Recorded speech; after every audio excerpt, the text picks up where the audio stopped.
Hello good morning friends. मैं Pancham. Welcome to my YouTube channel PMC tutorial Bodhgaya. हम लोगों ने क्लास 10th के एनसीईआरटी बुक ज्योग्राफी को स्टार्ट किया था। पिछले वीडियो में मैंने पढ़ाया था, आपने देखा क्या कि संसाधन और उपयोग जो पहला चैप्टर है उसके बारे में हम लोग जान रहे थे। ठीक है, तो पिछले वीडियो में आपने जान लिया, क्या क्या जाना उसको थोड़ा सा रिकॉल कर दूं। उसके बाद फिर से जहां से वीडियो आपका समाप्त किया गया था, बस वहीं से आज का ये सेशन शुरू करूंगा। आज की वीडियो चालू होगी, तो इस वीडियो को स्किप ना करें। और ये वीडियो उन बच्चों के लिए काफ़ी हेल्पफुल होने वाला है जो कि इस बार या फिर 2024 के बोर्ड एग्ज़ाम के लिए तैयारी कर रहे हों, या फिर 2025 के बच्चों 2025 के एग्ज़ाम के लिए जो भी बच्चे तैयारी कर रहे हों, उन बच्चों के लिए ये वीडियो काफ़ी ज़्यादा फ़ायदेमंद लाभदायक होने वाली है। तो इस वीडियो को स्किप ना करें और कोशिश करें कि जितना से जितना ज़्यादा इसको शेयर करें। चूँकि आप एनसीईआरटी बुक को पढ़ रहे हैं, तो आपको पता होना चाहिए कि आपके एग्ज़ाम में एनसीईआरटी से ही ज़्यादा सवाल देखने को मिलते हैं। तो आप इस वीडियो को स्किप ना कीजिएगा। और पिछली वीडियो को अगर आपने नहीं देखा है तो प्लेलिस्ट में एनसीईआरटी नाम से वीडियो प्लेलिस्ट बनी है, उसमें ज्योग्राफी का फर्स्ट पार्ट दिया गया है, उसको पहले जा करके पढ़ लेंगे। उसी के बाद ही इस वीडियो को देखेंगे तो ज़्यादा समझ में आएगा। ठीक है, तो बता दूं कि आपने पिछली वीडियो में क्या क्या पढ़ा। तो सबसे पहले पढ़ा आपने क्या कि संसाधन क्या होते हैं। क्या संसाधन के बारे में पढ़ा कि संसाधन क्या होते हैं। संसाधन क्या होते हैं इसके बारे में आपने जाना। फिर आपने जाना संसाधनों का वर्गीकरण। क्या जाना? संसाधनों का वर्गीकरण के बारे में जाना। संसाधनों का वर्गीकरण, क्या संसाधनों का वर्गीकरण के बारे में आपने जाना। ये सारे टॉपिक चर्चा कर लिए थे आपके पिछले वीडियो में। ठीक है, तो संसाधन के बारे में आपने जान लिया था। संसाधन के बारे में आप वर्गीकरण के बारे में आपने जाना था क्या कि संसाधन को मुख्यतः दो भागों में बांटा गया है। मुख्य रूप से संसाधन को कितने भागों में बांटा गया है? मुख्य रूप से संसाधन को दो वर्गों में बांटा गया है। पहला हो गया प्राकृतिक संसाधन, प्राकृतिक संसाधन बोल सकते हैं पहला को। और दूसरा बोल सकते हैं क्या? मानवीय संसाधन। क्या बोल सकते हैं? मानवीय संसाधन। ये मुख्य रूप से संपूर्ण संसाधन को दो भागों में बांटा गया है, प्राकृतिक संसाधन और मानवीय संसाधन। ये पिछली वीडियो में आपने देखा। और बताया गया आपको कि उत्पत्ति के आधार पे, दूसरे में बताए थे आपको पहला में क्या उत्पत्ति के आधार पे संसाधनों का वर्गीकरण दो तरह से किया गया है। पहला हो गया आपका जैव संसाधन और दूसरा हो गया अजैव संसाधन। क्या हो गया? अजैव संसाधन। ये पिछली वीडियो में आपने देखा। फिर आपको बताया गया था कि उत्पत्ति के आधार पे आपने देख लिया। फिर समाप्यता के आधार पे बताया गया था। समाप्यता के आधार पे संसाधनों को भी दो भागों में बांटा गया है। क्या? कौन कौन सा? नवीकरणीय संसाधन और अनवीकरणीय संसाधन। नवीकरणीय और दूसरा क्या था? अनवीकरणीय। क्या? अनवीकरणीय। ये आपने पिछली वीडियो में देख लिया। ठीक है, और आपको बताया गया था स्वामित्व के आधार पे। तीसरा क्या वर्गीकरण बताए गए थे कि स्वामित्व के आधार पे भी संसाधनों को आपके चार भागों में बांटा गया है। कितने भागों में बांटा गया? चार भागों में बांटा गया। पहला व्यक्तिगत या निजी संसाधन,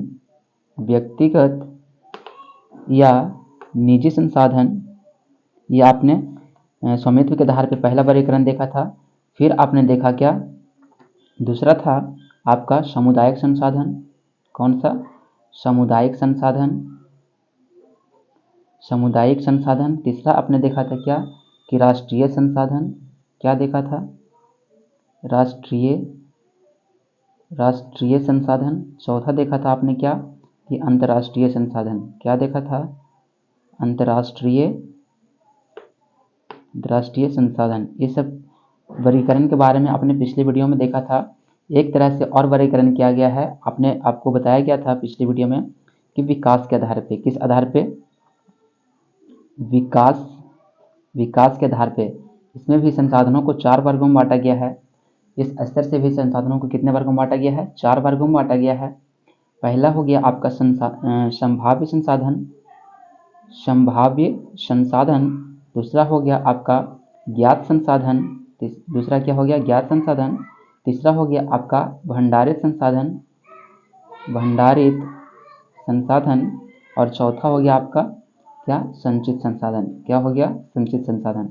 तो इस तरह से आपने पिछली वीडियो में संसाधनों का वर्गीकरण को देखा था कि उत्पत्ति के आधार पे किस तरह से संसाधनों का विभाजन किया गया है, समाप्यता के आधार पर संसाधनों का विभाजन किस तरह से किया गया है वो देखा, स्वामित्व के आधार पर संसाधनों का वर्गीकरण किस प्रकार से किया गया था वो आपने देखा, विकास के आधार पर संसाधनों को किस तरह से विभाजन किया गया है इसको भी आपने पिछले वीडियो में देख लिया था।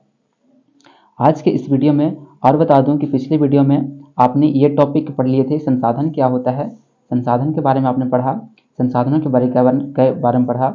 संसाधनों के वर्गीकरण में आपको प्राकृतिक संसाधन दिया गया था, मानवीय संसाधन बता दिया गया था, उत्पत्ति के आधार पर भी आपको बताया गया था कि जैविक संसाधन क्या होते हैं, अजैविक संसाधन क्या होते हैं वो बताया गया था। फिर नवीकरणीय संसाधन के बारे में आपने पढ़ा, अनवीकरणीय संसाधन के बारे में आपने पढ़ा। आज का बस यहीं तक आपको पिछला क्लास में दिया गया था, पढ़ाया गया था। आज का जो क्लास होने वाला है स्वामित्व के आधार पर पढ़ेंगे संसाधनों का वर्गीकरण किस प्रकार से किया गया है, विकास के आधार पर संसाधनों का वर्गीकरण किस प्रकार से किया गया है। तो इन दोनों टॉपिक पे आज हम लोग चर्चा करेंगे। तो इस वीडियो को स्किप ना करें, ये वीडियो आपके लिए काफ़ी हेल्पफुल होगा। तो समझिएगा बारी बारी से कि किन किन चीज़ों पे हम लोग चर्चा करेंगे और कैसे कैसे जानेंगे। पहला हम लोग चलेंगे स्वामित्व के आधार पे संसाधनों को वर्गीकरण। तो स्वामित्व के बता दूं कि स्वामित्व के आधार पे संसाधनों को 4 भागों में बांटा गया है, व्यक्तिगत या निजी संसाधन, दूसरा है सामुदायिक संसाधन, तीसरा हो गया राष्ट्रीय संसाधन और चौथा हो गया अंतर्राष्ट्रीय संसाधन। क्लियर? इसको अब चलते हैं एनसीईआरटी बुक के अनुसार कि बुक में क्या लिखा गया है, आपके topic wise topics line by line करके अंडरलाइन करते हुए चलेंगे। तो आप इस वीडियो को स्किप ना करें, चलते रहिएगा। देखते हैं कि आज क्या पढ़ना है आपको, कि स्वामित्व के आधार पर संसाधनों का वर्गीकरण के बारे में जानना है। ठीक है, स्वामित्व के आधार पर संसाधनों का वर्गीकरण के बारे में जानना है। तो हम लोग देखते हैं कि क्या लिखा गया है बुक में, समझिएगा। स्वामित्व के आधार पर संसाधनों का वर्गीकरण के बारे में जानना है। पहला आपका क्या हो गया? व्यक्तिगत संसाधन। व्यक्तिगत संसाधन इसको एक और नाम से जानते हैं कि कौन सा? निजी संसाधन। कौन सा संसाधन? निजी संसाधन। ठीक है, तो समझ लेते हैं कि व्यक्तिगत संसाधन क्या होता है। तो व्यक्तिगत संसाधन वैसे संसाधन को कहते हैं जिन पर अधिकार किसी पर्सनल व्यक्ति का होता है। व्यक्तिगत अधिकार उस पर होता है, किसी पर्सनल परिवार का होगा अधिकार सिर्फ उस पर, या फिर किसी व्यक्तिगत संस्था का अधिकार उस पर होगा। ठीक है, उसके अलावा उस पर अधिकार किसी अन्य व्यक्तियों का नहीं होगा।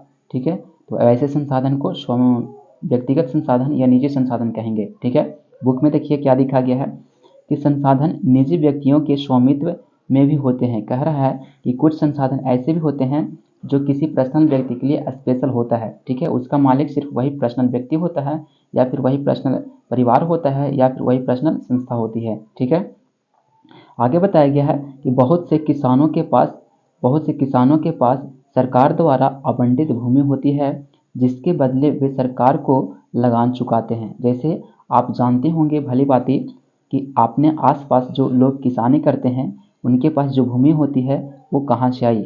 तो पहले बता दूं कि पिछले जो समय था, आज से बहुत पहले, तो उस समय में जो हमारी सरकारें थी वो किसानों को ज़मीन जो थी वो दे दिया गया था, बांट दिया गया था किसानों को, ताकि वो उस पर कृषि करें, फसल उपजाएं, और उसके बदले में सरकार को क्या करे, वो लगान देगी, मतलब टैक्स के रूप में भरपाई करेगी। ठीक है, जैसे हम लोग किसी चीज़ को भाड़ा पर देते हैं ना, सामान को, तो वो उपयोग करता है, लेकिन उसके बदले जितना किराया होता है, भाड़ा होता है, वो हमारे जो दिए गए सामान के बदले वो भरपाई करता है। तो उसी तरह से सरकार ने किसानों को क्या किया, भूमि आवंटित किया, मतलब बंटवारा बांट दिया, और उसके बदले किसान क्या करते हैं, उसको सरकार को क्या करते हैं, लगान चुकाते हैं। क्या करते हैं? लगान चुकाते हैं। ठीक है, तो गांव में बहुत से लोग भूमि के स्वामी होते हैं और बहुत से लोग भूमिहीन होते हैं। इसमें और बताया गया है कि आपने गांव में आपने देखा होगा या महसूस किया होगा कि कुछ लोग ऐसे होते हैं जिनके पास अपनी भूमि होती है। क्या होती है? अपनी भूमि होती है। स्वामी मतलब मालिक होता है,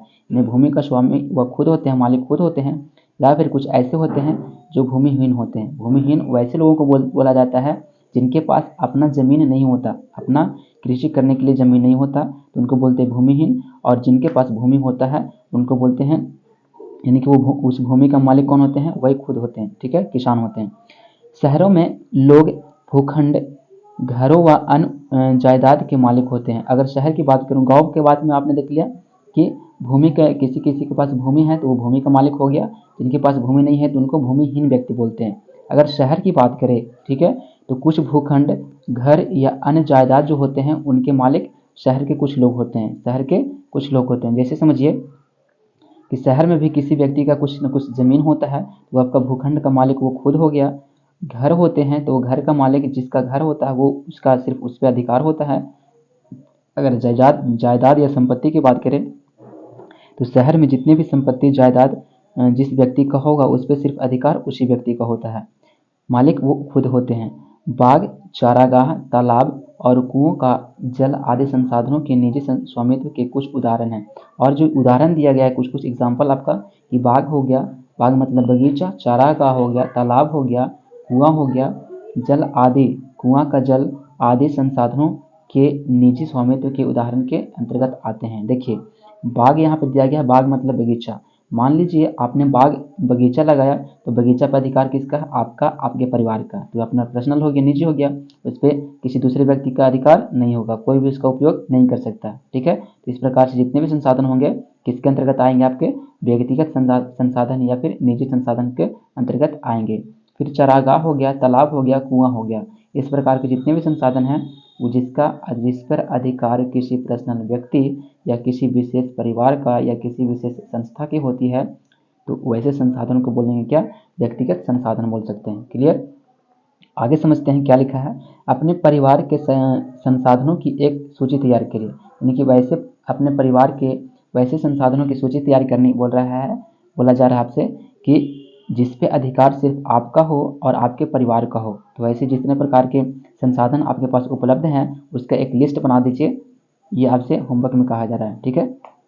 आगे समझते हैं कि क्या कहा गया है। अगला जो है आपने देख लिया व्यक्तिगत संसाधन के बारे में, ठीक है। अब दूसरा जो टॉपिक बचा है आपका, दूसरा टॉपिक पढ़ना है हमको सामुदायिक संसाधन के बारे में। किसके बारे में, सामुदायिक संसाधन क्या होते हैं। सामुदायिक स्वामित्व, देखिए सामुदायिक संसाधन वैसे संसाधन होते हैं जिन पे अधिकार कृषि किसी पर्सनल व्यक्ति का ना हो करके, बल्कि उस संसाधन पे अधिकार जो होगा उसे समाज में रहने वाले पूरे समुदाय का समान रूप से उस पर अधिकार होगा, ठीक है। तो उस प्रकार के जितने भी संसाधन होंगे उसको सामुदायिक संसाधन के अंतर्गत रखा जाएगा, ठीक है। यहाँ पे लिखा गया है कि ये संसाधन समुदाय के सभी सदस्यों को उपलब्ध होते हैं। यहाँ साफ साफ लिखा गया है कि सामुदायिक संसाधन जितने भी होते हैं वो संसाधन जो होते हैं समुदाय के सभी लोगों के लिए उपलब्ध कराए जाते हैं। यानी समाज में जितने भी लोग निवास कर रहे हैं आपके साथ उन सभी का अधिकार होगा सामुदायिक संसाधन पे। जैसे दिया गया है गांव की शामिल भूमि जिसके अंतर्गत चारण आता है, भूमि आती है, शमशान भूमि आती है, तालाब इत्यादि। ये सब जैसे मान लीजिए चरण भूमि वैसे भूमि को कहते हैं जहाँ पे आपके पशु जानवर को चराने के लिए आप शाम के समय ले जाते हैं। तो वैसी भूमि हमारे समाज में होती है, हमारे गांव के आसपास होती है, तो उस पर किसी पर्सनल व्यक्ति का अधिकार नहीं होता है, बल्कि वहाँ पे जितने भी समाज के लोग हैं हमारे, वहाँ पे सभी लोग अपने इस पशुओं को, जानवरों को चराने के लिए ले जाते हैं, तो उन पर सबका अधिकार हो गया। दूसरा हो गया शमशान भूमि, जहाँ पे देखते हो कि मुर्दों को जलाया जाता है, वो भी किसी पर्सनल व्यक्ति या पर्सनल व्यक्ति का परिवार का नहीं है, बल्कि वो एक समुदाय के लिए बनाया गया है ताकि समाज में जितने भी मृत शरीर हैं उनको वहाँ पर ले जा करके दाह संस्कार किया जाए, ठीक है। फिर तालाब की बात की जा रही है। आपके आसपास कुछ सरकार के द्वारा तालाबें खुदवाई गई होंगी आपकी सुविधाओं के लिए, तो उस पर भी किसी पर्सनल व्यक्ति का अधिकार नहीं होता है, बल्कि वो उसका उपयोग समाज के सभी वर्गों द्वारा समान रूप से किया जाता है। तो इस प्रकार के जितने भी आपने संसाधन आपके आसपास उपलब्ध होंगे, आपके समाज में उपलब्ध होंगे, वे कैसे संसाधन कहलाएंगे, सामुदायिक संसाधन कहलाएंगे। क्लियर। आगे देखता हूँ, नगरीय क्षेत्रों के सार्वजनिक पार्क, पिकनिक स्थल, खेलने का मैदान वहाँ रहने वाले सभी लोगों के लिए उपलब्ध होती है। ये गाँव की बात किया गया। अगर शहर की बात करें, नगर की बात करें, तो वहाँ पे कुछ ऐसे क्षेत्र होते हैं जो सार्वजनिक पार्क होती है, पार्क बनाई जाती है। तो वहाँ पे ये नहीं कहा गया कि किसी पर्सनल व्यक्ति का है या किसी पर्सनल परिवार का है, ऐसा कुछ कोई बात नहीं है। उस पार्क में आप चाहें तो बिल्कुल जा कर के घूम सकते हैं, भ्रमण कर सकते हैं, उस पार्क के आनंद को आप भी ले सकते हैं, ठीक है। तो उस पर सभी लोगों का अधिकार होता है। फिर बताया जाता है पिकनिक स्थल। पिकनिक स्थल जहाँ पे आप लोग प्लानिंग करके पिकनिक मनाने जाते हैं, तो वो स्थल भी किसी पर्सनल व्यक्ति का नहीं होता है, बल्कि वहाँ पे जा कर के सभी लोग अपना एंजॉय कर सकते हैं, अपना एंटरटेनमेंट को कर सकते हैं।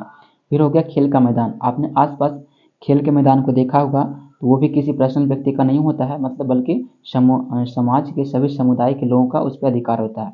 समाज के सभी बच्चे वहाँ पर क्या करते हैं, जाकर के खेलते हैं। तो इस तरह से जितने भी आपके आसपास संसाधन होंगे, जिन पे अधिकार किसी पर्सनल व्यक्ति का ना हो करके, बल्कि उस पर अधिकार किसका होना चाहिए, समाज के सभी लोगों का समान रूप से उसका अधिकार होता है, ठीक है।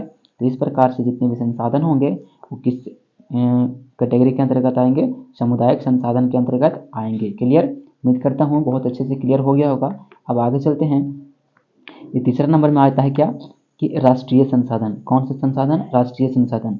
राष्ट्र का मतलब समझिएगा यहाँ पे क्या, देश। क्या? देश। मतलब देश के अंदर, किसी भी देश के अंदर में जितने प्रकार के संसाधन उपलब्ध होंगे, उसका अधिकार सिर्फ उसी देश के जो सरकार होती है उसके पास होती है, उस देश के लोगों के पास होती है, बल्कि ऐसा नहीं है कि दूसरे देशों का अधिकार उस पर होगा। इस प्रकार के जितने संसाधन हमारे देश में उपलब्ध होंगे, चाहे वो खनिज पदार्थ हो, वनस्पतियाँ हो, मानव जाति हो, भूमि हो, कृषि हो, जल हो, जो भी हमारे देश के अंदर मौजूद है, वो सिर्फ हमारे देश का संसाधन कहलाएगा, यानी कि राष्ट्र का संसाधन कहलाएगा। तो वैसे संसाधन को बोलेंगे राष्ट्रीय संसाधन। बुक में देखिए क्या लिखा गया है, तकनीकी तौर पर देश में पाए जाने वाले सारे संसाधन राष्ट्रीय संसाधन हैं। कहने का अर्थ हुआ कि तकनीकी आधार पर अगर देखें तो देश में जितने भी संसाधन मौजूद होते हैं वो कैसे संसाधन कहलाते हैं, तो राष्ट्रीय संसाधन कहलाते हैं। कैसे संसाधन? राष्ट्रीय संसाधन। देश की सरकार को कानूनी अधिकार है कि वह व्यक्तिगत संसाधनों को भी आम जनता के हित में अधिग्रहित कर सकती है। आपने देखा होगा कि सड़कें, नहरें और रेल लाइनें व्यक्तिगत स्वामित्व वाले खेतों में बनाई गई है। इसको इस तरह से समझिएगा। अब ध्यान दीजिएगा, यहाँ पे बताया जा रहा है कि मान लीजिए ये जो आपके पास जो ज़मीन अभी वर्तमान में मौजूद है, वो आपके जो दिया गया सरकार के द्वारा दिया गया है। और ऐसा महसूस कीजिए, मान लीजिए यहाँ से आपका सड़क जाने वाला है, सड़क गुजर रहा है, और यहाँ पे आपका घर पड़ जाता है, ठीक है। इस क्षेत्र में आपका घर पड़ जाता है, यहाँ से सड़क पास किया जा रहा है, क्रॉस किया जा रहा है, तो सरकार क्या करती है कि आपको घर तोड़वा देती है, यहाँ पे आपकी ज़मीन को क्या करती है, अपने अंडर में कब्जा में ले लेती है। अब इसके बदले आपको कहीं दूसरे सुरक्षित स्थानों पर आपको शिफ्ट कर दिया जाता है, या फिर इसके बदले आपको मुआवजा के रूप में कुछ धन राशि दे दी जाती है, मतलब पैसा दे दी जाती है, ताकि आप दूसरी जगह पर ज़मीन खरीद करके अपना घर बना करके अपना जीवन यापन करें। तो ये इसलिए किया जाता है क्योंकि जो सरकार द्वारा रोड बनाई जाती है वो जनता के भलाई के लिए बनाई जाती है। तो उसके लिए क्या करती है, आपकी ज़मीन को अपने अंडर में ले लेती है। तो इसका अधिकार जो सरकार को दिया गया है उसको अधिग्रहण का अधिकार बोलते हैं। क्या बोलते हैं? अधिग्रहण। अधिग्रहण करने का अधिकार किसके पास होता है? सरकार के पास। कहने का मतलब आपके पास जो भी संसाधन है, अगर वो सरकार ने कोई कानून बनाया, किस तरह से कोई काम कर रहे हैं, और वो आपको जो संसाधन है, आपका जो संपत्ति है, वो अगर यूज़ करना चाहते हैं जनता की भलाई के काम के लिए, तो आपको अपने अंडर में ले लेंगे, आपकी ज़मीन को अपने अंडर में ले लेंगे, और उसके बदले आपको कहीं पे दूसरी जगह पे क्या करेंगे, शिफ्ट कर देंगे। तो ये अधिकार जो सरकार को दिया गया है वो क्या है? अधिग्रहण करने का अधिकार। तो इसी के अंतर्गत आते हैं अंतर्राष्ट्रीय संसाधन में। ध्यान दीजिएगा,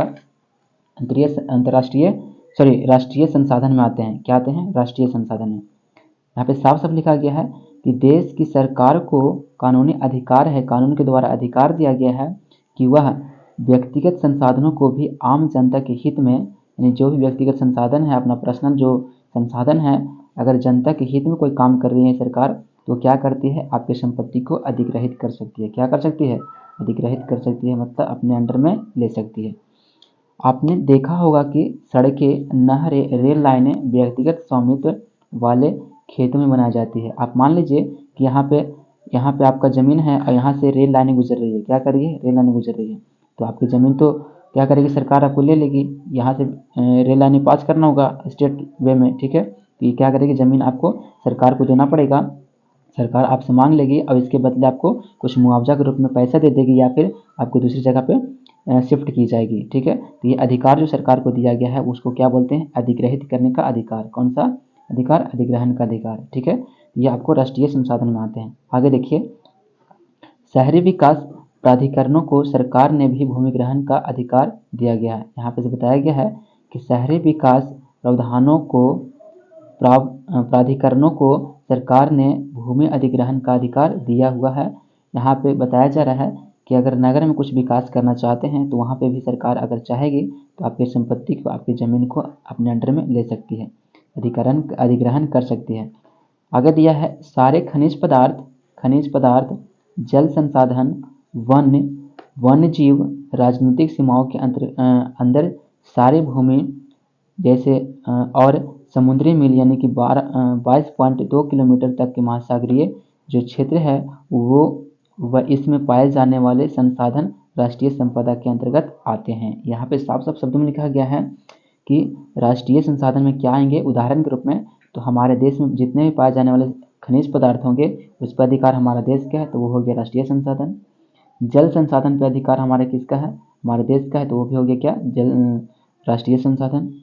हमारे देश में मौजूद जितने भी जंगल हैं, वन है, वन मतलब क्या होता है, जंगल होता है, क्या होता है, जंगल होता है। तो यहाँ पे जितना भी भारत में जंगल है तो उस पर सिर्फ भारत की सरकार की होगी, तो हो गया राष्ट्रीय संसाधन, ठीक है। आगे बताया जा रहा है वन्य जीव कहने का मतलब जंगल में रहने वाले जितने भी जीव जंतु होते हैं उन पर भी अधिकार किसका है, तो राष्ट्रीय संसाधन के अंतर्गत वो आते हैं, मतलब सरकार के अधिकार है। राजनीतिक सीमा के अंतर्गत और बताया जा रहा है कि हमारे जो बाउंड्री लाइन है, हमारा भारत देश का जो बाउंड्री लाइन है, इस तरह से जो भी दिया गया है, ये भारत की बाहरी बाउंड्री लाइन के अंदर में जितना भी संसाधन आएंगे वो संसाधन कैसे कहलाएंगे, राष्ट्रीय संसाधन, मतलब हमारा देश का संसाधन कहलाएगा। क्लियर। और बताया जा रहा है इसमें कि यहाँ से जो भी 22 किलोमीटर तक, कितना, अगर ये समुद्र से टच करता है तो समुद्र के रास्ते के और 22.2 किलोमीटर का जो समुद्री क्षेत्र होगा हमारा भारत देश का ही हिस्सा माना जाएगा, ठीक है। किसी भी देश का होगा, पर्सनली भारत का नहीं। जितना जो भी देश समुद्र से टच कर रहे हैं तो उस समुद्र अब देश की सीमा रेखा से 22 किलोमीटर तक का जो समुद्री क्षेत्र होगा वो राष्ट्रीय नीति के अनुसार उस देश की संपदा यानी कि संपत्ति मानी जाएगी। कितना किलोमीटर, 22.2 किलोमीटर है। इससे आपका एग्जाम में ऑब्जेक्टिव सवाल पूछता है तो आप इसको याद रखिएगा। अगर आप भारतीय भवन का बुक पढ़ रहे हैं, किसका, अगर भारतीय भवन का बुक पढ़ रहे हैं, भारतीय भवन का अगर बुक पढ़ रहे हैं तो उसमें 19.2 किलोमीटर दिया गया है। कितना दिया गया है, 19.2 किलोमीटर दिया गया है, लेकिन इसमें 22.2 किलोमीटर दिया गया है एनसीईआरटी के अनुसार, ठीक है, ध्यान दीजिएगा। अब तो समझ गए, यानी कि फिर से एक बार रिकॉल कर देता हूँ शॉर्ट में कि राष्ट्रीय संसाधन क्या होते हैं। तो हमारे देश के अंतर्गत जितने भी प्रकार के संसाधन मौजूद होते हैं, उपलब्ध होते हैं, तो वे सभी संसाधन कैसे कहलाते हैं, तो राष्ट्रीय संसाधन कहलाते हैं। उम्मीद करते हैं समझ आ गया होगा। अब आगे चलता हूँ। अगला है अंतर्राष्ट्रीय संसाधन। कौन सा संसाधन, अंतर्राष्ट्रीय। तो इस सबसे पता चल रहा है अंतर्राष्ट्रीय मतलब इंटरनेशनल लेवल पे जितने भी संसाधन उपलब्ध होगा उसको बोलेंगे क्या, अंतर्राष्ट्रीय संसाधन। यहाँ देखिए, कुछ अंतर्राष्ट्रीय संस्थाएं संसाधनों को नियंत्रित करती है, यानी कि अंतर्राष्ट्रीय स्तर पे जितने भी संसाधन मौजूद होंगे उनका नियंत्रण किसके हाथों में होता है, तो अंतर्राष्ट्रीय संस्थाओं के अंतर्गत होता है, ठीक है। तट रेखा से 200 समुद्री मील दूरी से परे खुले महासागर संसाधनों पर किसी देश का अधिकार नहीं है। इन संसाधनों को अंतर्राष्ट्रीय संस्थाओं की सहमति के बिना उपयोग नहीं किया जा सकता। देखिए समझिएगा ध्यान से। मान लीजिए यहाँ तक की सीमा जो है हमारा किसका है, भारत का है। क्या है, भारत का है। और यहाँ तक की सीमा जो है मान लीजिए चीन का है। एक सपोज डेट मान लीजिएगा सिंपल सा, ये सीमा किसका है, चीन का, ये सीमा किसका है, भारत का। तो यहाँ बताया गया है कि 200 समुद्री मील मान लीजिए यहाँ से यहाँ तक भारत का हो गया कितना, 200 समुद्री मील। यहाँ से यहाँ चीन का हो गया समुद्र वाला, ये समुद्र का क्षेत्र है। कैसा है, समुद्र का क्षेत्र है। मान लीजिए इसके बीच में क्या, कौन सा क्षेत्र है, समुद्र का क्षेत्र। और यहाँ पे 200 समुद्री मील किसका हो गया, चीन का। तो यहाँ तक के अधिकार किस पे होगा, चीन का होगा। और यहाँ तक का अधिकार किसका होगा? भारत का होगा। यहाँ तक का अधिकार किसका होगा? समुद्र में 200 मील तक भारत का, और इधर से 200 मील तक चीन का, क्योंकि इसके बाउंड्री टच कर रही कहाँ से? समुद्र से। और इसके बीच में जो संसाधन होंगे, जो समुद्री जो हिस्सा होगा, महासागरीय हिस्सा जो होगी, वो अंतर्राष्ट्रीय के अंतर्गत आता है। किसके अंतर्गत आता है? अंतर्राष्ट्रीय संसाधन के अंतर्गत आता है। अगर इस क्षेत्र को आप उपयोग करना चाहते हैं तो बिना अंतर्राष्ट्रीय संस्थाओं से सहमति लिए हुए, अनुमति लिए हुए इसको आप उपयोग नहीं कर सकते हैं। ठीक है। इसके अंदर में जितने भी संसाधन आएंगे, चाहे वो खनिज हो गया, कुछ भी तत्व हो गया, प्राकृतिक गैस हो गई या फिर नेचुरल गैस, कुछ भी हो गया, तो उसको उसका अधिकार सिर्फ भारत को होगा और इसके अंतर्गत में चीन का होगा। लेकिन यहाँ पे जो मौजूद होंगे वो अंतर्राष्ट्रीय संसाधन के अंतर्गत आएंगे। ठीक है, ये आपसे समझ लीजिएगा क्या होगा ये अंतर्राष्ट्रीय संसाधन। उम्मीद करते हैं बहुत अच्छे से समझ आ गया होगा। अब आगे चलता हूँ। आपने देखा क्या कि स्वामित्व के आधार पर चारों देख लिए, व्यक्तिगत संसाधन देख लिया आपने, सामुदायिक संसाधन देख लिए और राष्ट्रीय संसाधन देखे, और लास्ट देखे क्या? अंतर्राष्ट्रीय संसाधन। अब चलते हैं हम लोग विकास के स्तर के आधार पे। विकास के स्तर के आधार पे आपने देखा कि 4 भागों में संसाधनों को बांटा गया है। संभावित संसाधन, और देखिए आपने क्या विकसित संसाधन, और देखिए क्या भंडारित संसाधन और संचित संसाधन। आगे बताते हैं सब चीज। तो पहले इसमें पढ़ना है हमको क्या? संभाव्य संसाधन। क्या पढ़ना है? संभाव्य संसाधन। यह वे संसाधन हैं जो किसी प्रदेश में विद्यमान होते हैं परंतु इनका उपयोग नहीं किया गया है। यहाँ पे साफ साफ लिखा गया है संभाव्य। संभाव्य मतलब ये समझिएगा कि संभावना है। क्या है? संभावना, यानी कि संभावना जताया जाता है कि इसका उपयोग किया जाएगा, लेकिन अभी वर्तमान में उपयोग नहीं किया जा रहा है। साफ साफ लिखा गया है कि इस प्रकार के संसाधन जो होते हैं वो किसी प्रदेश में विद्यमान होते हैं, मतलब मौजूद होते हैं, परंतु इनका उपयोग नहीं किया गया है। अभी तक इसका उपयोग नहीं किया गया है। ठीक है। उदाहरण के तौर पर भारत के पश्चिमी भाग विशेषकर राजस्थान और गुजरात में पवन और सौर ऊर्जा संसाधनों की अपार संभावना है, परंतु इनका सही ढंग से उपयोग विकास नहीं हुआ है। क्या हुआ है? समझिएगा, यहाँ पे बताया जा रहा है कि अगर आप भारत की नक्शा समझिएगा, इसमें एक मिनट रुकिए, एक सेकंड समझिए। अगर यहाँ पे आपको बता दिया जाए कि अगर भारत की इस तरह से बाउंड्री है, ठीक ना, सॉरी यहाँ पे समझिएगा, इस तरह से भारत की जो नक्शा है ये हो गया ना, ये समझिएगा। इस तरह से भारत का अगर नक्शा है तो ये हो गया पश्चिमी भारत। कौन सा भारत? पश्चिमी भारत। यहीं पे आपका पड़ता है राजस्थान, ये वाला क्षेत्र में। ये हो गया गुजरात। तो इस क्षेत्र में बताया जा रहा है कि इसी क्षेत्र में ये गुजरात का पार्ट हो गया, ये राजस्थान का पार्ट हो गया। तो इसमें सौर ऊर्जा का उपलब्धता जो है अपार है, मतलब कि बहुत ज़्यादा मात्रा में सौर ऊर्जा यहाँ से स्टोर किया जा सकता है, परंतु इसका उपयोग अभी नहीं किया जा रहा है। क्यों नहीं किया जा रहा है? क्योंकि ऊर्जा के अन्य स्रोत अभी हमारे पास मौजूद हैं, जब वो समाप्त हो जाएंगे तब इनका उपयोग किया जाएगा। तो ये हमारे देश में किसी भी प्रदेश में मौजूद हो सकते हैं कोई भी संसाधन, लेकिन उसका वर्तमान में अगर उपयोग अभी नहीं किया जा रहा है तो किस प्रकार के संसाधन होंगे? तो कैसे संसाधन होगा? वो संभावित संसाधन होगा। कैसा होगा? संभावित संसाधन कहलाएगा। क्लियर? उम्मीद करते हैं समझ आ गया होगा। आगे चलते हैं, इसमें और देखिए क्या लिखा है। समझ गए ना कि गुजरात में पवन ऊर्जा और सौर ऊर्जा, इस तरह से राजस्थान में भी है पवन ऊर्जा और सौर ऊर्जा। तो यहाँ पे विकसित किया जा सकता है। कहाँ पे? भारत के पश्चिमी हिस्सा में। ठीक है। तो वहाँ पे अभी उपयोग नहीं किया जा रहा है, लेकिन आने वाले समय में उसका उपयोग किया जाएगा। आगे जो है समझिएगा, आगे दिया गया क्या? विकसित संसाधन। कौन सा संसाधन? विकसित संसाधन। समझिएगा कि विकसित संसाधन क्या है? वे संसाधन जिनका सर्वेक्षण किया जा चुका है और उनके उपयोग की गुणवत्ता और मात्रा निर्धारित की जा चुकी है, विकसित संसाधन कहलाते हैं। सबसे पहले तो समझिएगा कि विकसित मतलब होता है डेवलप्ड, जो पूरी तरह से उसका विकास हो चुका है। क्या हो गया है? पूरी तरह से विकास उसका हो गया है। ठीक ना। तो इस प्रकार के संसाधन कहाँ मौजूद होंगे? विकसित देशों में मौजूद होंगे। कहाँ होंगे? विकसित देशों में मौजूद होंगे। विकसित देशों में मौजूद होंगे। इसमें समझिएगा लिखा गया है कि इस प्रकार के जितने भी संसाधन है उसका सर्वेक्षण मतलब पता लगाया जा चुका है।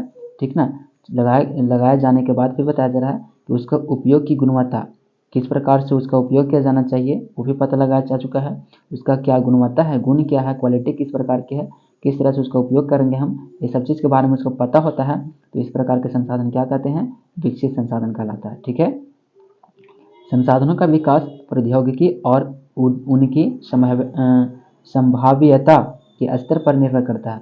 यहाँ बताया जा रहा है और क्या कि विकसित संसाधन जो हैं वो डिपेंड करता है किस पे, टेक्नोलॉजी पे, ठीक है, और संभाव्यता पे, यानी कि वहाँ पे संभावना भी होना चाहिए कि संसाधन है, और उसके विकास के लिए क्या करने के लिए, विकास के लिए आपके पास टेक्नोलॉजी भी होना चाहिए। तो टेक्नोलॉजी वैसे देशों के पास मौजूद होगा जो पहले से विकसित है, ऑलरेडी टेक्नोलॉजी के माध्यम में क्या हो गया, वो डेवलप हो चुका है। तो वैसे देशों में विकसित संसाधन को बनाया जा सकता है, ठीक ना।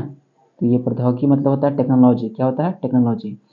तो विकसित संसाधन वैसे संसाधन कहलाएंगे जिनका विकास ऑलरेडी हो चुका है, और वैसे देशों में हो चुका है जहाँ पे जो विकसित है, ऑलरेडी विकसित देश है ना, वहाँ पे इनका विकास ज़्यादा देखने को मिलेगा, ठीक है। आगे समझिएगा, भंडारित संसाधन। कौन से संसाधन, भंडारित संसाधन। पर्यावरण में उपलब्ध वे पदार्थ जो मानव की आवश्यकताओं की पूर्ति कर सकते हैं, परंतु उपयुक्त प्रौद्योगिकी के अभाव में उसकी पहुंच से बाहर है, भंडार में शामिल है। देखिए यहाँ पे लिखा गया है कि प्रकृति में जितने भी वस्तु मौजूद होते हैं जो हमारे मानव की आवश्यकताओं की पूर्ति कर सकती है, परंतु उपयुक्त प्रौद्योगिकी के अभाव में, यानी कि उसको विकास करने के लिए जिस प्रकार की टेक्नोलॉजी हमको चाहिए उसका विकास अभी तक नहीं हुआ है, मतलब उसका अभाव है। तो इस कारण से वहाँ तक पहुँच हम नहीं पा रहे हैं, क्या है, पहुँच से बाहर है। टेक्नोलॉजी के अभाव में क्या करते हैं, टेक्निकल के अभाव में हम लोग उस संसाधन के पास पहुँचने से पीछे रह जाते हैं, जिसके कारण से उसका उपयोग नहीं कर रहे हैं। तो वो क्या हो रहा है कि वो हमारे लिए एक तरह से आने वाले समय में जब उसका टेक्नोलॉजी का विकास होगा तब उसको उपयोग करेंगे। इस प्रकार हम कह सकते हैं कि हमारे लिए एक तरह से सुरक्षित बचा हुआ, यानी भंडार मतलब जमा करके रखा गया है, ठीक है। तो इसको समझिएगा क्या, कि भंडारित संसाधन है, उस भंडार में शामिल होगा। उदाहरण के लिए जल दो गैसों हाइड्रोजन और ऑक्सीजन के यौगिक हैं। हाइड्रोजन ऊर्जा का मुख्य स्रोत बन सकता है, परंतु इस उद्देश्य से इसका प्रयोग करने के लिए हमारे पास उन्नत तकनीक ज्ञान नहीं है। यहाँ बताया जा रहा है, अब समझिएगा कि जल जो होता है, क्या, जल जो होता है दो गैसों से मिलकर बना होता है, ऑक्सीजन और हाइड्रोजन। और हाइड्रोजन जो है, यहाँ पे बताया जा रहा है कि हाइड्रोजन जो है एक प्रकार की ऊर्जा के स्रोत बन सकता है। क्या बन सकता है, ऊर्जा की स्रोत बन सकता है। कौन सा, हाइड्रोजन। हाइड्रोजन जो है ऊर्जा का स्रोत बन सकता है, और अभी तकनीक का विकास नहीं होने के कारण हाइड्रोजन को हम नहीं उपयोग में नहीं ला रहे हैं, ठीक ना। तो एक तरह से हम कह सकते हैं कि हाइड्रोजन हमारे लिए ऊर्जा का प्रमुख स्रोत है, जो भविष्य में इसका उपयोग किया जा सकता है, मतलब उसको भंडार करके अभी जमा करके रखा गया है सुरक्षित रूप में, ठीक है। इस प्रकार के जितने भी संसाधन होंगे जिनका तकनीक का विकास अभी तक नहीं हुआ है, उसको विकास करने के लिए तो उस प्रकार के संसाधनों का उपयोग फ्यूचर में किया जाएगा, भविष्य में किया जाएगा। उस प्रकार के जितने भी संसाधन होंगे वो भंडारित संसाधन कहलाएंगे। क्लियर। आगे चलते हैं, आगे जो दिया गया है आपका संचित संसाधन दिया गया है। क्या दिया गया है, संचित। ये भी भंडारित संसाधन से रिलेटेड है। कैसा है, भंडारित संसाधन से रिलेटेड है। समझिएगा, संचित कहने का मतलब होता है, संचित करना का मतलब जमा करके रखना। क्या करना, जमा करके रखना। यहाँ लिखा गया है कि यह संसाधन भंडार का ही एक हिस्सा है। क्या है, भंडारित संसाधन का ही क्या है, एक हिस्सा है, जिन्हें उपलब्ध तकनीक ज्ञान की सहायता से प्रयोग में लाया जा सकता है, परंतु इनका उपयोग अभी आरंभ नहीं हुआ है। यहाँ पे साफ साफ लिखा गया है कि तकनीक के द्वारा इसको भी विकास किया जा सकता है, प्रयोग में लाया जा सकता है, परंतु तकनीक के अभाव के कारण अभी प्रारंभ में इसका उपयोग नहीं हुआ है। क्या हुआ, उपयोग अभी तक प्रारंभ नहीं हुआ है, चालू नहीं हुआ है। इनका उपयोग भविष्य में आवश्यकता पूर्ति के लिए किया जा सकता है। यह बताया गया है कि इसका उपयोग जो है भविष्य में आने वाले समय में अपनी आवश्यकताओं को, अपनी ज़रूरतों को पूरा करने के लिए इसका प्रयोग किया जा सकता है। अभी वर्तमान में इसका उपयोग नहीं किया जा रहा है। नदियों के जल को विद्युत पैदा करने में प्रयुक्त किया जा सकता है, परंतु वर्तमान समय में इसका उपयोग सीमित पैमाने पर ही हो रहा है। यहाँ बताया जा रहा है विद्युत के बारे में, यानी कि आज देख रहे हो कि जल के द्वारा भी विद्युत तैयार किए जाते हैं, लेकिन ज़्यादा मात्रा में नहीं बल्कि सीमित मात्रा में। तो यहाँ बताया जा रहा है कि संचित जो संसाधन है उसमें कि आने वाले समय में जब विद्युत उत्पादन करने के अन्य स्रोत जो हैं वो प्लांट समाप्त हो जाएंगे, तो हमारे पास बस एक ही स्रोत बचेगा कि जल के द्वारा विद्युत को तैयार किया जाए। तो उस समय अनेक प्रकार के तकनीक विकास किए जाएंगे और लगातार जल के द्वारा विद्युत उत्पादन किए जाएंगे। इस प्रकार के जितने भी संसाधन क्या होंगे, संचित संसाधन होगा, मतलब कि उसको फ्यूचर में उपयोग कर सकते हैं, वर्तमान में नहीं, फ्यूचर में ज़्यादा मात्रा में उपयोग कर सकते हैं। विद्युत अभी भी तैयार किया जा रहा है, लेकिन सीमित मात्रा में, सीमित पैमाने पर, ज़्यादा नहीं किया जा रहा है। ठीक है, आगे है, इस प्रकार बांधों में जल वन संचित कोष हैं, यानी कि इस प्रकार जिस तरह से हम बांध बना करके जल को जमा करके रखते हैं बिजली उत्पादन करने के लिए या फिर सिंचाई साधन के लिए, ये सब इस प्रकार के जितने भी संसाधन को हम जमा करके रखते हैं फ्यूचर में उपयोग करने के लिए, वो सब क्या हो गया, संचित संसाधन हो गया, जिनका उपयोग भविष्य में किया जा सकता है। जैसे आपके गांव में समझ लीजिए कि कहीं पे तालाब होगा, बांध बना दिए होंगे या फिर नहर होगा, तो वहाँ पे क्या करते हैं, बारिश के पानी को जमा करके रख लेते हैं ताकि गर्मी के मौसम में पानी के अभाव में खेती करने में सहायक होता है। ठीक ना, यहाँ से पानी को सिंचाई के रूप में हम क्या करते हैं, खेतों में डालते हैं। तो इस प्रकार से मतलब कि संचित संसाधन के अंतर्गत इस तरह से आएगा, मतलब संचित करके रखें, उसको जमा करके रखें, इसलिए उसको संचित संसाधन कह सकते हैं। उम्मीद करते हैं संसाधनों का वर्गीकरण आपको पूरे अच्छे से, पूरी क्लियर वे में समझ आ गया होगा। अब चलते हैं आगे की ओर कि संसाधनों का विकास, क्या पढ़ना है आपको, संसाधनों का विकास के बारे में समझिएगा क्या है। संसाधन के बारे में देख लिए, संसाधन का वर्गीकरण के बारे में देख लिए। अब समझते हैं हम लोग कि संसाधन का विकास कैसे होता है, क्या कि संसाधन का विकास कैसे होता है। देखिए, संसाधन जिस प्रकार मनुष्य के जीवन यापन के लिए अति आवश्यक है, उसी प्रकार जीवन की गुणवत्ता बनाए रखने के लिए भी महत्वपूर्ण है। यानी कि आप जानते हो कि संसाधन के द्वारा मनुष्य की आवश्यकताओं की पूर्ति की जाती है। क्या की जाती है, आवश्यकताओं की पूर्ति की जाती है। तो इसी प्रकार से जीवन की गुणवत्ता बनाए रखने में भी महत्वपूर्ण है। क्या है, महत्वपूर्ण बताया गया है। फिर से बता रहा हूँ, देखिए, संसाधन जिस प्रकार मनुष्य के जीवन यापन के लिए अति आवश्यक है। जीवन यापन कहने का मतलब, जीवन यापन करने के लिए मनुष्य को संसाधन की आवश्यकता होती है, जरूरतों की आवश्यकता होती है। तो उनको पूरा करने के लिए हम किसका उपयोग करते हैं, संसाधन का उपयोग करते हैं। ठीक है, तो जिस तरह से मनुष्य के जीवन यापन के लिए संसाधन जरूरी है, उसी प्रकार से जीवन की गुणवत्ता बनाए रखने के लिए भी महत्वपूर्ण है। मतलब हमारा जीवन जो है ना, वो गुणवत्तापूर्ण हो, यानी कि अच्छा हो, वो भी हमारे लिए क्या है, महत्वपूर्ण होना चाहिए। ऐसा विश्वास किया जाता है कि संसाधन प्रकृति की देन है।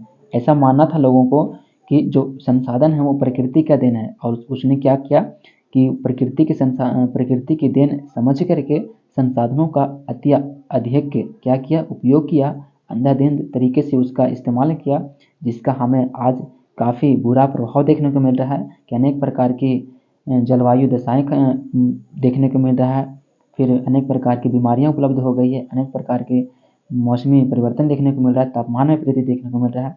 मतलब कि हमारे वातावरण को, पर्यावरण पे नुकसान ही नुकसान देखने को मिल रहा है।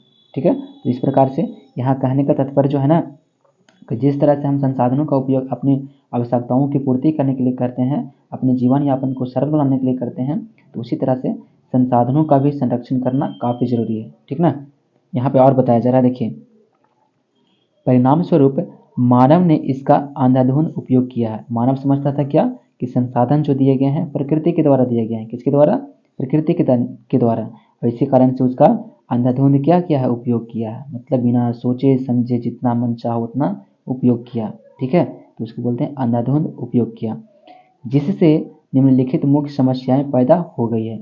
जिसका परिणाम होता है क्या, अंधाधुंध उपयोग करने से क्या हुआ कि बहुत सारे समस्या हमारे पर्यावरण में मौजूद हो गए हैं, हमारे समाज में मौजूद हुए हैं। क्या क्या दिखे, पहला पॉइंट में दिया गया है कि कुछ व्यक्तियों के लालचवश संसाधनों का ह्रास हुआ है। क्या हुआ है कि कुछ व्यक्ति इतना ज़्यादा स्वार्थी हो गए हैं, इतना ज़्यादा लालच हो गए हैं कि वो चाहते हैं कि जो प्रकृति के द्वारा दिए गए संसाधन है वो उसका इस्तेमाल कोई और ना करे, पूरा उपयोग हम ही कर लें। उनका ये लालच होता है, और वो क्या करते हैं, बिना सोचे समझे, बिना किसी डर भय के अंधाधुंध तरीके से उसका उपयोग कर रहे हैं, जिसके कारण क्या होता है, संसाधनों का ह्रास हो रहा है। ठीक ना, क्या हो रहा है, ह्रास मतलब कमी हो देखने को मिल रहा है। अगला पॉइंट है, संसाधन समाज के कुछ ही लोगों के हाथों में आ गए हैं। अब इस प्रकार से संसाधन क्या हुआ कि समाज के कुछ ही लोगों के हाथों में आ चुका है, जिससे समाज दो हिस्सों संसाधन संपन्न एवं संसाधनहीन अर्थात अमीर और गरीब में बट गए हैं। यानी कि बताया जा रहा है कि संसाधन जो है समाज के बस कुछ ही वर्गों के हाथों में आ गया है, और इस प्रकार से हम बांट सकते हैं उसको संसाधन संपन्न परिवार, यानी कि जिस परिवार में संसाधन सभी प्रकार के संसाधन मौजूद होंगे तो उसको बोलेंगे संसाधन संपन्न, ठीक है। और दूसरा हो गया कैसा परिवार, संसाधनहीन, जिनके पास संसाधन की कमी होती है। यानी कि एक परिवार कैसा हो गया, अमीर, और दूसरा समाज का दूसरा हिस्सा कौन सा हो गया, गरीब। समाज को बस संसाधनों की उपलब्धता के आधार पर कितने भागों में बांटा गया, तो एक हो गया अमीर व्यक्ति, दूसरा हो गया गरीब व्यक्ति। अमीर व्यक्ति के पास देखोगे कि संसाधन, जितने भी प्रकार के संसाधन उनको चाहिए जीवन जीने के लिए, वो सभी मौजूद होते हैं, तो उनको हो गया अमीर व्यक्ति बोल सकते हैं। और जो संसाधनहीन होते हैं यानी कि गरीब व्यक्ति, जिनके पास संसाधन की कमी होती है, तो उनको आप गरीब परिवार बोल सकते हैं या फिर संसाधनहीन व्यक्ति बोल सकते हैं। क्लियर। आगे देखते हैं, आगे समझिए कि और किस प्रकार की संसाधन समस्याएं उत्पन्न हो रही है हमारे समाज में। तीसरा पॉइंट है कि संसाधनों के अंधाधुंध शोषण से वैश्विक परिस्थितिकी संकट पैदा हो गई है, जैसे वायुमंडलीय तापन, ओजोन परत अवक्षय, पर्यावरण प्रदूषण, भूमि निम्नीकरण आदि। यानी कि बताया जा रहा है कि संसाधनों का अत्यधिक उपयोग से, अंधाधुंध शोषण से वैश्विक स्तर पर यानी विश्व स्तर पर अनेक प्रकार की समस्याएं देखने को मिल रही है। क्या क्या देखने को मिल रहा है, देखिए बताया गया है कि भूमंडलीय तापन यानी कि ग्लोबल वार्मिंग देखने को मिल रहा है। वनस्पतियाँ ज़्यादा से ज़्यादा कटने के कारण तापमान अधिक हो जाता है, अधिक होने के कारण कार्बन डाइऑक्साइड की मात्रा बढ़ रही है पेड़ पौधे काटने के कारण, जिससे हमारे पास भूमंडलीय तापन की जो समस्या है वो उत्पन्न हो रही है, ठीक है। फिर ओजोन परत का अवक्षय हो रहा है, यानी कि ओजोन लेयर के बारे में आप जानते हैं, जो क्या करता है, सूर्य से आने वाली हानिकारक किरण जिसका नाम है पैराबैंगनी, उससे हमें रक्षा प्रदान करती है। तो आज देख रहे हो कि ओजोन परत में भी छिद्र होने लगा है, यानी कि उस पर अवक्षय होने लगा है। तो इसका किसका परिणाम है, संसाधनों का अंधाधुंध शोषण का परिणाम है। और बताया जा रहा है कि पर्यावरण प्रदूषण, संसाधनों के अंधाधुंध उपयोग का और बैड इफेक्ट क्या पड़ा है कि पर्यावरण हमारा क्या हो रहा है, प्रदूषित हो रहा है। आप अपने समाज में देखोगे कि भूमि प्रदूषण की समस्या आती है, जल प्रदूषण की समस्या आती है, नॉइज पोल्यूशन की समस्या आती है, तो अनेक प्रकार की समस्या मौजूद होती है पर्यावरण प्रदूषण से लेकर के वायु प्रदूषण होती है। तो ये सब किस लिए हो रहा है, क्योंकि अंधाधुंध संसाधनों का दोहन हो रहा है, ठीक है। आगे है भूमि निम्नीकरण आदि देखा जा रहा है। भूमि निम्नीकरण का मतलब भूमि की उपजाऊ शक्ति क्या हो रहा है, धीरे धीरे समाप्त होते जा रहा है, तो भूमि का निम्नीकरण देखने को मिल रहा है। इस प्रकार से वैश्विक स्तर पर भी संसाधनों के दोहन का बुरा प्रभाव देखने को मिल रहा है, ठीक है ना, विश्व के स्तर पे, पूरा विश्व में, इंटरनेशनल लेवल पे। आगे समझिएगा कि क्या लिखा गया है। आपने समझ लिया कि किस प्रकार की समस्याएं उत्पन्न हो रही है। यहाँ पे लिखा गया है क्या कि मानव जीवन की गुणवत्ता और विश्व शांति बनाए रखने के लिए, यानी कि मानव जीवन जो है उसका गुणवत्ता बना रहे, जीवन अच्छा चले उसके लिए, और विश्व शांति यानी विश्व में शांति बनाए रखने के लिए संसाधनों का समाज में न्याय संगत बंटवारा आवश्यक हो गया है। यानी कि बताया जा रहा है कि मानव का जीवन जीने के लिए, मानव की जीवन की गुणवत्ता बनाए रखने के लिए, विश्व में शांति बनाए रखने के लिए संसाधनों का जो वितरण है समाज में उन्हें न्याय संगत होना चाहिए। कैसा होना चाहिए, न्याय संगत, मतलब जिनको संसाधनों की ज़रूरत है उनको भी उपलब्ध कराया जाए और सीमित मात्रा में कराया जाए। जितना उसको ज़रूरत है, उनको ज़रूरत है उतना ही उपलब्ध कराया जाए, अधिक ज़्यादा उपयोग ना करे, ठीक है ना। तो इस प्रकार से बनाने का काफ़ी आवश्यक हो गया है हमारा माहौल को, ठीक है। यदि कुछ ही व्यक्तियों तथा देशों द्वारा संसाधनों का वर्तमान दोहन जारी रहता है तो हमारी पृथ्वी का भविष्य खतरे में पड़ सकती है। बताया गया कि अगर जिस तरह से अभी उपयोग किया जा रहा है कि संसाधनों का उपयोग कुछ ही व्यक्ति कर रहे हैं, बाकी सब उसका लाभ नहीं ले पा रहे हैं, तो इस तरह से अगर समस्या हमारे पास बनी रही, इस प्रकार के माहौल बने रहे कि प्राकृतिक संसाधनों का उपयोग कुछ ही देशों के द्वारा किया जाए, तो भविष्य में आने वाले जो हमारा भविष्य है वो क्या है, खतरे में पड़ सकता है। क्या पड़ सकता है कि खतरे में पड़ सकता है, ठीक है। इसको बचाने के लिए क्या होना चाहिए कि सबसे पहले तो समाज में सभी लोगों को संसाधन उपलब्ध होना चाहिए और उतना ही मात्रा में उपलब्ध होना चाहिए जितना उनको ज़रूरत है। क्लियर। आगे देखिए, इसलिए हर तरह के जीवन का अस्तित्व बनाए रखने के लिए संसाधनों के उपयोग की योजना बनाना संसाधनों के उपयोग की योजना बनाना अति आवश्यक है। यहाँ लिख दिया है कि हमारे हर तरह से जीवन की अस्तित्व के लिए, यानी कि जितने भी पर्यावरण में हमारे जीव मंडल में रहने वाले जीव जंतु हैं, जितने भी प्राणी हैं जिनके भी अपना जीवन होता है, उनको बैलेंस बनाने के लिए हमारे क्या होना चाहिए कि संसाधनों के उपयोग के लिए योजना बनाना होगा। क्या? उसको प्लानिंग करके उसका उपयोग करें, मतलब जितना आवश्यकता हो उतना ही उपयोग करें, ज़्यादा इस्तेमाल ना करें। तो इसको विवेकपूर्ण उपयोग भी बोल सकते हैं और योजनाबद्ध तरीका से उपयोग भी बोल सकते हैं। ये हमको ज़रूरत हो गया है आज के समय में। सतत अस्तित्व सही अर्थ में सतत पोषणीय विकास का हिस्सा है। यानी कि सतत अस्तित्व कहने का अर्थ हुआ कि सतत विकास करना आवश्यक हो गया। सतत विकास वैसी विकास होती है जिसमें हम लोग वर्तमान की आवश्यकताओं को तो पूर्ति करते हैं, बल्कि उसके साथ साथ आने वाले भविष्य में जो पीढ़ी है उनके लिए भी संसाधन को रहने देते हैं, बचे रहने देते हैं, ताकि उनकी भी आवश्यकताओं को पूर्ति किया जा सके। तो इसको बोलते हैं सतत पोषणीय विकास, यानी कि सस्टेनेबल डेवलपमेंट। यहाँ इस सवाल जो है इम्पोर्टेंट बनता है आपके एग्जाम के लिए। 2 नंबर में सवाल पूछता है कि सतत पोषणीय विकास से आप क्या समझते हैं। तो यहाँ समझिएगा कि सतत पोषणीय आर्थिक विकास का अर्थ है सतत पोषणीय आर्थिक विकास का अर्थ है कि विकास पर्यावरण को बिना नुकसान पहुंचाए हो। यानी कि बताया जा रहा है कि विकास हम लोग करें, ठीक ना, अपना विकास करें, लेकिन उससे पर्यावरण को कोई नुकसान नहीं पहुंचना चाहिए। और वर्तमान विकास की प्रक्रिया भविष्य की पीढ़ियों की आवश्यकता की अवहेलना न करे।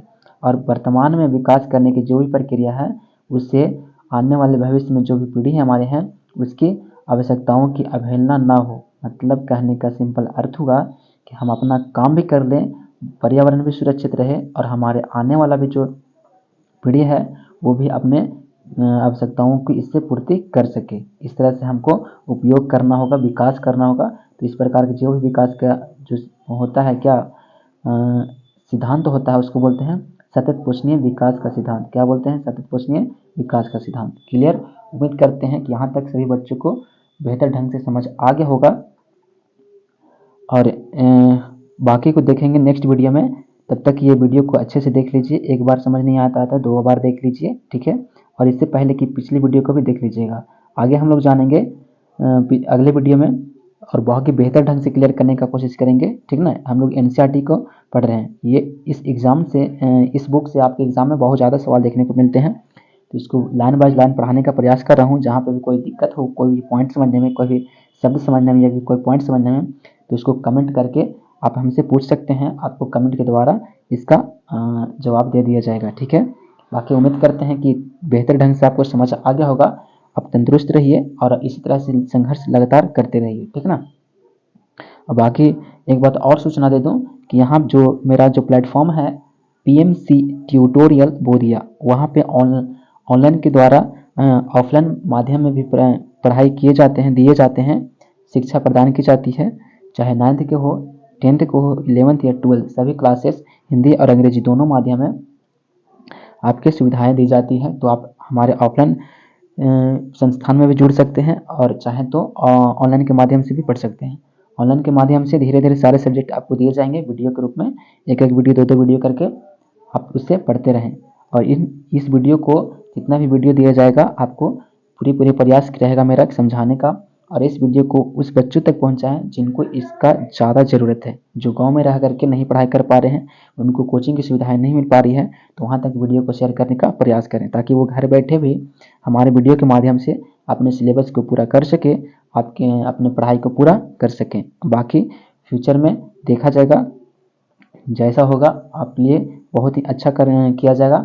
मेरे द्वारा पूरा प्रयास रहेगा कि सभी बच्चों को काफ़ी बेहतर ढंग से शिक्षा प्रदान की जाए, उपलब्ध कराई जाए, वो भी सिर्फ फ्री ऑफ कॉस्ट, बिना पैसा लिए भी, ठीक है ना। तो आजकल के देखोगे जितना भी कोचिंग है बस बिजनेस बना लिया गया, ठीक है। तो वैसे नहीं होना चाहिए। आपको शिक्षा दिया जाएगा तो शिक्षा दिया जा रहा है और बेहतर से बेहतर दिया जा रहा है। तो आप कोशिश कीजिए कि इसको ज़्यादा से ज़्यादा दोस्तों के पास शेयर करें और हर उन बच्चों के पास पहुंचना चाहिए जिनको इस वीडियो का काफ़ी ज़रूरत हो, ठीक है। तो thanks for watching this video. आप बने रहें हमारे साथ इस वीडियो से लेकर के नेक्स्ट वीडियो में, जितने भी वीडियो दिए गए हैं उसको आप पढ़ लीजिएगा और आगे इस तरह से बेहतर कंटेंट के साथ आपको दिया जाएगा। और इससे भी और बेहतर से यानी कि पैकेज के साथ, नोट्स के साथ अगर पढ़ना चाहते हैं तो हमारे ऑफलाइन बैचेज में जुड़ सकते हैं। बाकी अगर आपकी कमेंट रही, आपकी आवश्यकता के अनुसार कमेंट रही, मिला हमको कमेंट, तो हम टेलीग्राम पे भी अपना नोट्स को शेयर कर देंगे, आप उससे भी पढ़ सकते हैं। ठीक है, तो जैसा आपका डिमांड रहेगा उसके अनुसार मेरा डिसीजन रहेगा। तो आप इसको पढ़ते रहें, मन लगा के पढ़ाई कीजिए और बस अपने गोल को माइंड में रखिए। ठीक है, तो आज के लिए इतना ही, ज़्यादा समय आपको बर्बाद नहीं करूँगा, बस पढ़ते रहें, आप मेहनत करते रहें। ठीक ना, आज के लिए इतना ही, धन्यवाद।